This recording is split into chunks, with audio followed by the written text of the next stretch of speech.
Hi friends, అందరికీ నమస్తే.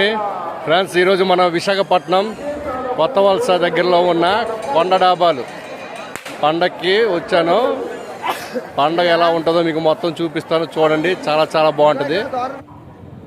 Friends, Visakhapatnam కొత్త వలస దగ్గర కొత్త డాబాలు పండగ మహోత్సవం ప్రతి సంవత్సరం చాలా ఘనంగా జరుపుకుంటారు. మరియమ్మ తల్లి దర్శనం కోసం క్రైస్తవులు చుట్టుపక్కల పలు గ్రామాల నుండి, అలాగే అన్ని జిల్లాల నుండి విశాఖపట్నం, బొబ్లీ, రాయగడ, బిలాయ్, అలాగే ముఖ్యంగా మన పార్వతీపురం నుండి ఎంతోమంది క్రైస్తవులు మరియమ్మ తల్లి దర్శనం కోసం వెళ్తూ ఉంటారు. అలాగే ప్రతి సంవత్సరము పండుగ చాలా ఘనంగా జరుగుతుంది.